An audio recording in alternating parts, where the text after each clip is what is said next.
നട്ടുച്ച സമയമാണ്. നബി സല്ലല്ലാഹു അലൈഹി വസല്ലമ തങ്ങളും അബൂബക്കർ സിദ്ദീഖ് റളിയല്ലാഹു അൻഹുവും സൗർ ഗുഹാന്തരത്തിലാണ് കഴിഞ്ഞുകൂടുന്നത്. അവർക്കുള്ള ഭക്ഷണമെത്തിക്കാൻ വേണ്ടി പാടുപെടുകയാണ് സിദ്ദീഖ് റളിയല്ലാഹു അൻഹുവിൻ്റെ മൂത്ത മകൾ അസ്മാ ബീവി റളിയല്ലാഹു അൻഹ.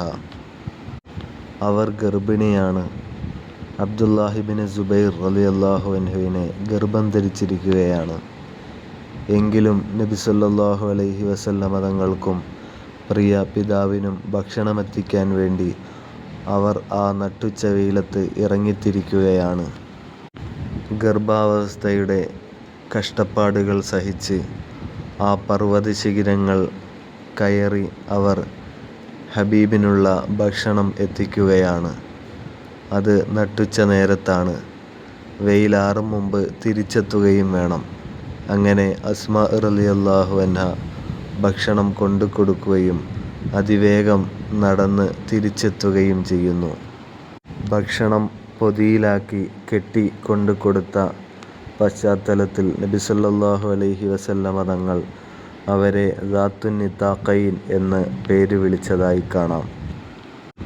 സിദ്ദീഖ് റളിയല്ലാഹു അൻഹുവിൻ്റെ രണ്ടാമത്തെ മകൻ അബ്ദുല്ലാഹിബ്നു അബീ ബക്കർ. ആ മകൻ പകലിൽ നാട് ചുറ്റുകയാണ്.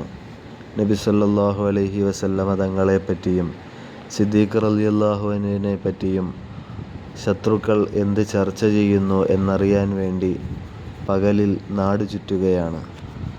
അങ്ങനെ നാട്ടുകാരുടെ സംസാരങ്ങളൊക്കെയും മനസ്സിലാക്കിക്കൊണ്ട് നബി സല്ലല്ലാഹു അലൈഹി വസല്ലമ തങ്ങൾക്ക് സൗർ ഗുഹാന്തരത്തിലേക്ക് കടന്നു ചെന്ന് വിവരം കൈമാറുകയാണ് ബഹുമാനപ്പെട്ട അബ്ദുല്ലാഹിബ്നു അബീ ബക്കർ റളിയല്ലാഹു അൻഹുമ.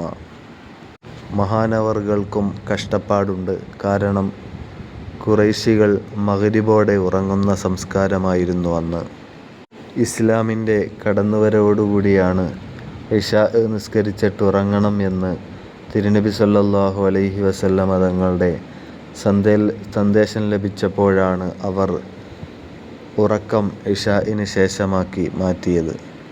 അപ്പോൾ അവർ മഗ്‌രിബോടെ അസ്തമയത്തോടുകൂടി ഉറങ്ങുന്ന സമയത്ത് അബ്ദുല്ലാഹിബ്നു അബീ ബക്കർ റളിയല്ലാഹു അൻഹു രാത്രി ഗുഹയിലെത്തും. എന്നിട്ട് കാര്യങ്ങൾ സംസാരിച്ചിട്ട് സുബഹിക്ക് മുന്നേ തിരിച്ച് വന്ന് വീട്ടിലെത്തുകയാണ്. 3 ദിവസങ്ങളിൽ അസ്മാ റളിയല്ലാഹു അൻഹയും അബ്ദുല്ലാഹിബ്നു അബീ ബക്കർ റളിയല്ലാഹു അൻഹുവും ഇപ്രകാരം ചെയ്തു.